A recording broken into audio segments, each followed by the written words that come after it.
Ayudar a navegar este importantísimo tema es el doctor en microbiología, Marcelo Galas. Él es oficial técnico de vigilancia de resistencia a los antimicrobianos de la Organización Panamericana de la Salud y nos atiende desde Washington, D.C.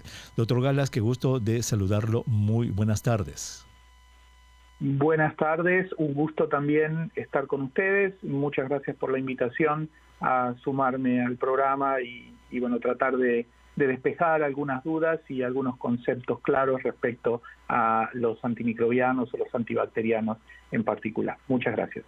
Gracias, doctor Galas. Se lo digo siempre a todos nuestros invitados, el que ustedes, gente tan ocupada, se dé un tiempo para estar con los oyentes de RPP Noticias significa muchísimo para ellos. Gracias por eso. Empecemos por el comienzo, doctor. ¿Cuál es la diferencia, digamos, básica que nuestros oyentes tienen que conocer entre un virus y una bacteria? ¿Y por qué no tenemos que confundir estos dos microorganismos? Sí, mira, los virus y las bacterias son microorganismos completamente diferentes, ¿sí? Y responden muy diferente a los distintos métodos de combatirlas, ¿sí? Una bacteria responde a los antibióticos, a los antimicrobianos. Un virus no responde a los antibióticos, ¿sí? Son completamente diferentes y son muy diferentes en cuanto a su composición. No nos vamos a profundizar en eso porque por ahí no es importante para la audiencia, pero sí es importante que sepan que los virus no se combaten con antibióticos. Los que se combaten con antibióticos son las bacterias, a pesar de que a veces dan infecciones similares, por ejemplo, infecciones respiratorias. Es muy importante saber cuándo es un virus y una bacteria para saber cómo se va a hacer el manejo de esa infección respiratoria, por ejemplo, ¿sí? Muy bien. Entonces, virus y bacterias son completamente diferentes y yo uso esta analogía para el público para que sepan que son tan diferentes. Un virus es como una naranja y una bacteria es como un elefante. Son cosas completamente diferentes. Y usted lo que nos ha dicho es muy importante. Los antibióticos, señora, antibióticos, penicilina, eritromicina, la vancomicina, todos los antibióticos que usamos, las cefalosporinas, todas, nos ha dicho el doctor Galas que solamente se deben usar para las bacterias, nunca para los virus, a pesar de que puedan dar síntomas iguales. Por ejemplo, un dolor de garganta. Cuando la gente tiene un dolor de garganta, doctor Galas, lo primero que hace es ir a la farmacia y buscar un antibiótico. ¿Por qué no debe hacer eso? No debe hacer eso porque la mayoría de las infecciones respiratorias altas son producidas por virus, no por bacterias. Obviamente hay algunas que sí son producidas por bacterias y deben medicarse con antibióticos, pero no todas. Por lo tanto, es importante que la gente, cuando tiene una infección respiratoria alta, ¿sí?, ya sea en garganta o incluso a veces sinusitis, hay muchas infecciones que son provocadas por virus mayormente, o que pueden ser provocadas por bacterias. Por lo tanto, lo importante en ese caso es que se consulte al médico. El médico va a auscultarlos, va a hacerle los estudios necesarios para saber si el antibiótico corresponde o no corresponde dárselo a esa persona, ¿sí? Y saber que los antibióticos no son inocuos. Los antibióticos actúan sobre la bacteria que está produciendo la infección y también actúan sobre todo el cuerpo, y nosotros tenemos muchas bacterias en el cuerpo. Correcto. Entonces, doctor lo que Galas, estamos afectando es nuestra flora normal, ¿sí? Correcto. Permítanos hacer una brevísima pausa. En nuestro formato tenemos que tomar una pausa a esta hora y cuando regresemos precisamente le iba a dejar esa pregunta. Muy bien, ya nos ha dicho. Perfecto. Los antibióticos solamente son para infecciones virales, para infecciones bacterianas, no para virales. Y la pregunta que va a quedar flotando es, ¿qué pasa entonces si yo tomo un antibiótico para una infección viral? Regresamos. Su espacio vital en el aire de RPP Noticias, La Voz del Perú. Soy el doctor Elmer Huerta, encantadísimo de estar con ustedes y agradeciéndoles como siempre que me permitan que los y las acompañe en estas tardes de pandemia. Si usted recién se une a nuestra transmisión, estamos conversando con el doctor en microbiología, Marcelo Galas. Él es oficial técnico de vigilancia de resistencia a los antimicrobianos de la Organización Panamericana de la Salud y nos atiende desde Washington, D.C. Ya en la primera primera parte nos ha dicho que hay una diferencia enorme, señor, señora, entre un virus y una bacteria. Eso jamás hay que confundir un virus con una bacteria. Cada una causa su propio grupo de enfermedades y lo práctico aquí es que los antibióticos que usted conoce, señor, señora, solo actúan contra las bacterias, no actúan nunca contra los virus. Por lo tanto, una persona que tenga algún tipo de síntomas, nos dijo, por ejemplo, que la mayoría de las infecciones de garganta, dolores de garganta, tosecitas que aparecen y que la gente cree que hay un antibiótico. No, no deben usarse antibióticos porque esas infecciones, la gran mayoría, son por virus, no por bacterias. La pregunta entonces quedaba, doctor Galas, en que, ¿qué pasa qué consecuencias puede tener para la persona y quizá para la sociedad que una persona innecesariamente use antibióticos? Sí, muchas gracias por la pregunta, realmente muy importante. ¿Sí? Primero y principal, como adelantábamos en el bloque anterior, los antibióticos no son inocuos y hay muchos antibióticos que pueden darle a la persona efectos secundarios, como por ejemplo diarrea, algunas veces prurito. Hay personas que son alérgicas a los antibióticos y no son completamente inocuos. Eso por un lado, o sea, el efecto inmediato. El otro efecto que tiene el consumo de antibióticos en general y cuando es innecesario más todavía, es la selección en el cuerpo humano de bacterias resistentes. ¿Sí? Las bacterias son organismos vivos y evolucionan. Cuando se le pone una presión de selección, como la vieja teoría de Darwin de hace muchísimos años, se le pone un factor de selección, lo que van a hacer las bacterias es sobrepasar ese factor de selección para continuar viviendo. ¿Sí? Así hacen todos los seres vivos. Y esto pasa en las personas cuando toman antibióticos. Toda su flora normal, piensen que nosotros tenemos la piel cubierta de bacterias, el intestino lleno de bacterias que son saprófitas, son comensales nuestras, que están ahí por algo. ¿Sí? Esa presión de selección con antibióticos que estamos tomando por ahí por un dolorcito de garganta o lo que sea, innecesariamente va a hacer que esas bacterias que tenemos encima se transformen en resistentes.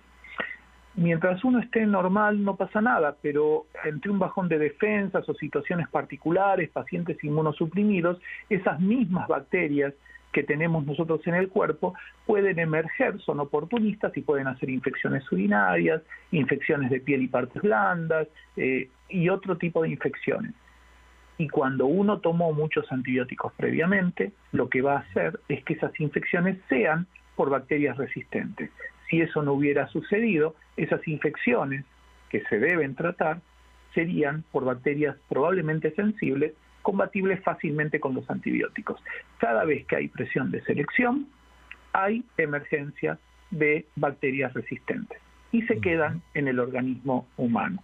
¿Sí? Después pueden hacer de ahí infecciones. Entonces, mejor no tomar antibióticos cuando no son necesarios, porque además, en una infección viral, la toma de antibióticos no va a cambiar nada. ¿Sí? Lo único que va a hacer es esto otro, los efectos indeseados. ¿Sí?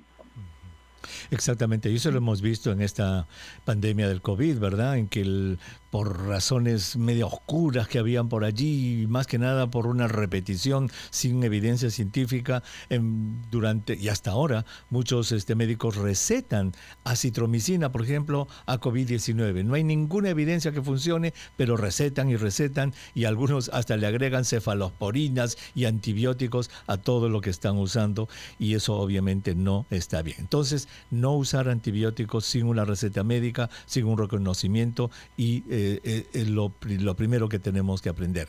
Ahora, ¿cuál es el efecto, doctor, sobre la sociedad en general de este tema de la resistencia a los antibióticos? ¿Por qué es que la Organización Mundial de la Salud hasta ha organizado en sus eventos anuales iniciativas para controlar esto? ¿Por qué? ¿Cuál es el peligro de esto?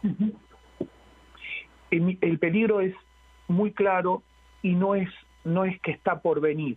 Ya tenemos el problema hoy en día. El uso abusivo o excesivo de antimicrobianos, no solo en salud humana, porque estamos hablando también de producción de alimentos de origen animal, de producción de alimentos de origen vegetal, selecciona bacterias resistentes y esas bacterias resistentes, como hablábamos hace un ratito, se diseminan. ¿sí? Ustedes piensen que el 70% de los antibióticos que se producen en el planeta se usan en producción de alimentos. O sea, en ese pollo que estamos comiendo, en ese cerdo que estamos comiendo, fue criado en muchos casos con presión antibiótica, porque en muchos casos son promotores de crecimiento, o sea, el animal crece más rápido, no por razones terapéuticas con los animales, sino para que tengamos carne más rápido, ¿sí? Esos animales ya vienen con bacterias resistentes que pueden, a través de la cadena alimentaria, llegar al ser humano. Eso es una preocupación muy grande. Además, la gran presión de selección que existe en los hospitales hace que se seleccionen bacterias multiresistentes en los hospitales, ya en algunos casos, no solo multiresistentes, sino panresistentes. Eso significa que no tenemos ningún antibiótico para tratar esa infección. Y eso cada vez es más frecuente. Qué increíble, doctor. Sí, exactamente. Es increíble que ya hayan bacterias que no responden absolutamente a ningún antibiótico conocido por el ser humano y pueden causar graves infecciones de todo tipo. Ahora, doctor, ya esto quizás sea una pregunta media filosófica, ¿cómo se explica? ¿Cuáles han sido las fuerzas que han hecho que en solo 70 años el ser humano se esté quedando sin antibióticos? ¿Por qué no se controló esto desde el principio? Por ejemplo, en este momento, ¿cómo controlamos los medicamentos narcóticos? Se controla con receta triple, con una cosa, no hay así nomás, no se puede conseguir. ¿Es que intervino qué? ¿La fuerza del mercado o la falta de información? ¿O pensamos que era la divina panacea? ¿Por qué tenemos tanto abuso de antibióticos en el mundo?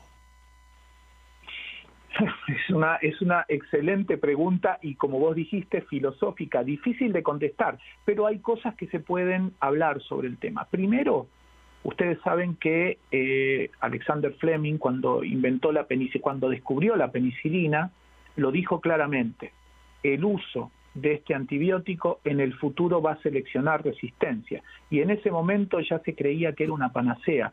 Él, que fue el descubridor, lo avisó desde el primer momento. El uso de antimicrobianos no es algo que esté descontrolado en todo el planeta. Tenemos países en el mundo que hacen un muy buen control del uso de antimicrobianos y otros que no. Para que te des una idea, en la región de las Américas, prácticamente el 100% de los países tiene legislación para venta archivada bajo receta de antimicrobianos, igual que los narcóticos, igual, ¿sí? Lo que pasa es que no se aplican, no se hacen cumplir esas leyes. Solo en algunos países que implementan eso y lo hacen a rajatabla. Tenemos, por ejemplo, Chile, tenemos Estados Unidos, tenemos Canadá. Yo estoy en Estados Unidos en este momento y acá uno no puede comprar un antibiótico en una farmacia si no tiene una receta médica. Es la única forma de acceder a un antibiótico en este país. No hay forma. Yo vengo de Argentina, algo muy parecido a lo que debe pasar en Perú. Uno va a la farmacia y le pide al farmacéutico y si no lo tiene, se lo consigue, ¿sí? Cefalosporina suele haber, quinolona suele haber, pero si uno quiere una vancomicina que se usa en el hospital, el farmacéutico se lo va a conseguir de alguna manera con las droguerías o con que sea. Entonces, qué barbaridad. O sea que hemos llegado a este extremo, doctor, porque no ha habido definitivamente un buen planeamiento, no hemos entendido. Yo creo que no ha sido así y además, como usted nos dice, la industria, 70% de los antibióticos para la industria y estamos en un problema gigantesco. Usted está en Washington, para curiosidad de nuestros oyentes. ¿Está usted en su trabajo aquí en la OPS? Estoy en mi trabajo desde mi casa, porque ustedes saben que la pandemia acá nos ha mandado a hacer teletrabajo, lo cual nos hace trabajar muchas más horas. Lo sé. Lo que pasa es que yo también estoy aquí en Washington y estoy mirando aquí el local de la OPS que queda a 3 cuadras de donde yo estoy, que es el GW. Mira vos. Abandonamos el local de la OPS en 11 de marzo del año pasado y nunca más volvimos. Nosotros acabamos de regresar hace poco también. Bueno, doctor, muchísimas gracias por haber estado con nosotros. Gracias por su colaboración y por estar con los oyentes de RPP Noticias. Muchas gracias. Un gran placer, gracias a vos por la invitación. A nosotros nos encanta poder difundir el mensaje para crear conciencia en la gente, en los productores de alimentos, en las autoridades de salud, para que hagan un mejor uso. Hay que usarlos con cuidado. Los antimicrobianos son buenos, pero hay que usarlos con cuidado. Me gustaría que se queden con ese mensaje. Y nada, disponible cuando ustedes quieran ampliar o alguna otra cosa. Siempre estamos en la OPS para apoyar a los países. Así lo que vamos a llamar. Muchísimas gracias. El doctor Marcelo Salas, doctor en microbiología de la Organización Panamericana de la Salud, estuvo con nosotros. Así que ya sabe, señor Sierra, lo que le dije al comienzo del segmento. Espero que usted haya entendido, por favor, que los antibióticos no se usan así nomás como si fueran caramelos. Regresamos, no se vayan.